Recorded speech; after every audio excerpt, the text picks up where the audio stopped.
Tip number 3. Hey everyone. So I'm currently at a hotel getting ready for an interview, and I thought this would be a great time to give some of my tips and advice about interviewing for grad school especially. I mean, this is like general interviewing tips, but I am interviewing for grad school, so maybe a little bit more specific. Before we start, I do want to kind of like give some credibility. So I'm currently in my grad school journey. I have applied to 5 US grad schools, and I interviewed at, I think, just 4 of them, but I got accepted at all 5. And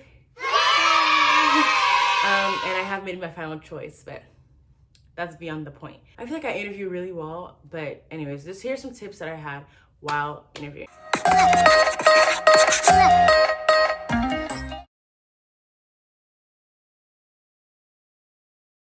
My first tip is use your school's resources. So I was very surprised how many people don't know like the resources they have available at your school. In my career center, they had mock interviews. They had even they gave me a lot of my interview tips. They had resume help. They had cover letter help. They had so many resources I didn't even know was available. Like literally all you have to do is walk in for an appointment. Like it's that simple. Tip number 2, preparation is key.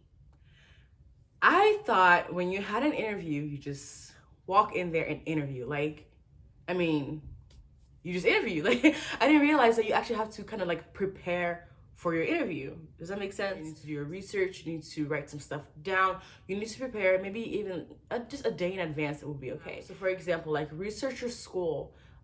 Know their website front and back. I remember when I was interviewing for a specific school and they would ask me questions, or they asked me, have I looked through their page? I was like, I know your page. I've memorized every word on your page. So that just kind of shows like you're interested, right? So it's good to research the school, the program, know like the stats about the program, know like just know what they offer, things like that, just in case like you bring it up in your interview. They'll be like very impressed that you really know the school, and they're gonna think you want to go there. Hopefully you do want to go there, but they're gonna be convinced that this is where you want to be. Tip number 3, the STAR worksheet. So I don't know if you've ever heard of the STAR method, but it's very crucial when going through an interview. So STAR stands for situation, task, action, and result. So when an interviewer asks you a question, you're just gonna respond following these steps. So S for situation, you need to tell them the situation. So they ask you, very common question, when was the last time you faced a conflict and how did you resolve it? You just, the situation, set the scene. What happened? What was going on? And you need to be detailed about your answer. I realized that sometimes I would give an answer kind of, I don't know, just not realizing that they probably don't know what I'm talking about. So I would say, oh, during this, and that. And it's like, I didn't give enough background for them to understand during what, like, why were you there? Does that make sense? You don't want your answers to be too long, but you want kind of like a short summary of the situation. See, task. So what was the issue? Why was there a conflict? What was the issue behind the conflict, right? A for action. What did you do? What did you actively do to resolve that conflict? Does that make sense? Like, what was the action that you took to go talk to the person? Something like that. And R for results. So here was my problem. When I finished a question, or when I finished answering a question, I would end with, yeah, so yeah, I don't know. I would just like end. But what you want to do is you want to give them the results. I'm sorry, is my hand? What you want to do is you want to give them a result. You want to say, so because of this, I was able to do this, and this, and I was able to work on this, and this, and that. Kind of like resolve the whole thing. Just don't leave it hanging. Does that make sense? Yeah. They ask you about your strengths and weaknesses. First of all, have that written out beforehand. Like, don't go in there trying to figure out what your strengths and weaknesses are. Make sure you know what your strengths and weaknesses are before you get there. Always start with your weaknesses. You don't want to leave them on a bad note. You want to start with weaknesses and end with your strength, right? And when you do say your weaknesses, do not forget to tell them what you're doing to tackle that, right? So if you say your weakness is time management, right? Then you want to finish your weakness with, but I have started to implement using a calendar, using a planner. Does that make sense? Do not just like leave. Yeah, I have problem with time management. Anyways, my strength is like, just wanted to kind of be like, and what I'm doing right now to tackle that is this, and that. And then you end with your strength. And your strengths, you can go dive into it, but you shouldn't dive into it as much as you dive into your weaknesses. You can talk about, maybe reference your resume, talk about how, and I see this strength through what I did over here, if that makes sense. I feel like I'm talking a lot, and I really, really hate sit down and talk videos, but it's gonna have to do. Tip number, I'm not sure what this is. Always have a copy of your resume available, right? So a lot of times they already have it. Sometimes they don't. In one of the schools I went to, I had mine, obviously. But one of the girls who was interviewing with, she was in the waiting room, she did not have hers. So the admissions counselor came out, and he was like, oh, does anyone have their resume with them, right? And I was like, oh, I mean, like, yeah, I do, because my career coach told me, not my career coach, their career coach at my undergraduate school told me to always have 3 to 5 copies of my resume available. So, I went in there with like 7 copies. But there was someone who didn't have her resume. So like, that just kind of shows like that you're not prepared, right? Remember, going back to one of my tips was be prepared. That shows that you're not prepared. And while he was like, oh no, because they're so chill. He was like, oh no, it's fine. Like, don't worry about it. But then it's like, everyone else gets to interview before you, because then you have to find out ways to print your resume, or they have to find a way to access your application to print out your resume. So it's just have it in your portfolio, okay? Just put it in there. I took like 7 copies, and I just feel like that just kind of shows like an extra step. Like, these little things add up to make you an ideal applicant. You have to be yourself. And this goes 2 ways, right?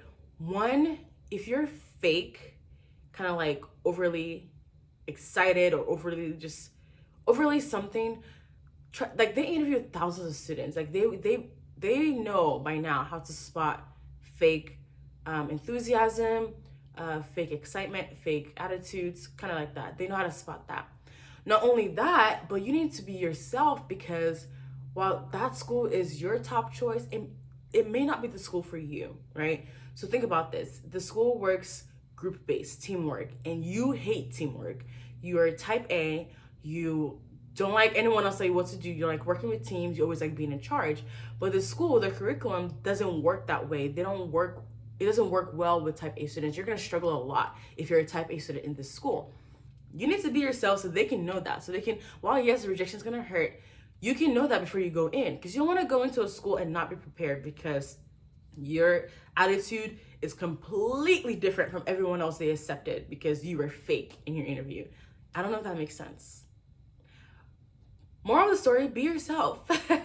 If you lie and you get into the school, you might end up in an environment that doesn't suit you. Does that mean they're not only checking for like your interview skills and your communication skills, they're checking if you're a right fit for the school. And you can be a right fit if what you present at an interview wasn't the real you.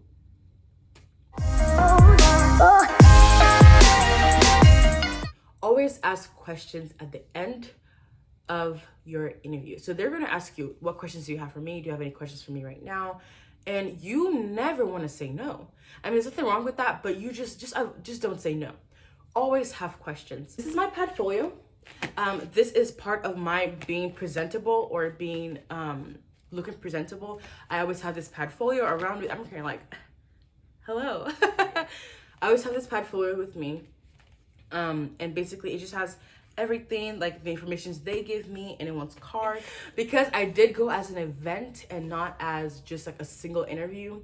Throughout the event, when they like were talking or presenting, or maybe it was a certain like forum, something like that, I always had questions. So if it was like a panel of like current students or alumni, I will always have questions, because like I said, people are watching you, and if you keep raising your hand asking, please don't ask stupid questions. I mean, there's no such as a stupid question, but basic questions that you can find on their website, don't ask those questions, because it's going to show that you did not look at their website when the information was there. Like, for example, when is the application due?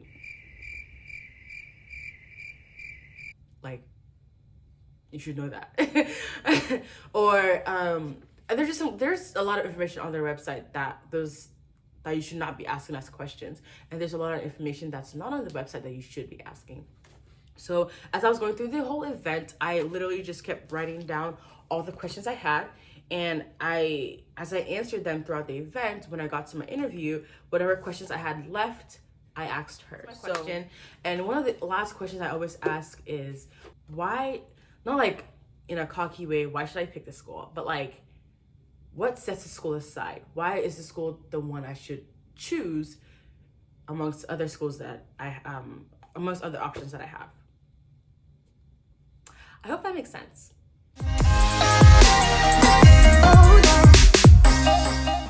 Yeah, I think that's it. So my last tip, or my last, just kind of like conclude, right? Be confident, right? You're in this interview, you only got invited because they liked what they saw on paper, right? So the person interviewing you, it might be a blind interview, they don't know anything about you, but the admissions counselor who did see your application liked you. They liked what they saw, and that's why you received this interview. You received an interview. The ball is in your court to impress them. But there's no reason why you should think that you're not worth it, because obviously you were for you to get this interview. So be confident, because you're only here because they want you to be. Right? Right. So just do your best to show them why you deserve to be here. Do your best to show them that, yes, you like me on paper, you're gonna love me in person, right? So do not be discouraged if you don't get accepted. It's okay. A door closes so another one opens. Cliche, I know, but all in God's timing, you know? So just, it's so hard to have faith, but have faith that he's gonna help you out, help you figure out what you wanna do. Keep working towards a goal. Don't just be like, all right, God, let's have it. Keep working towards a goal, and then have faith that he's gonna set you straight, right, in that path. Anyways, good luck, everyone. I really, really hope I see some comments about getting accepted to some schools, whether that's grad school or even like college. You don't interview college, but, or jobs. I wish you the best of luck, and I'm rooting for you. Stay true.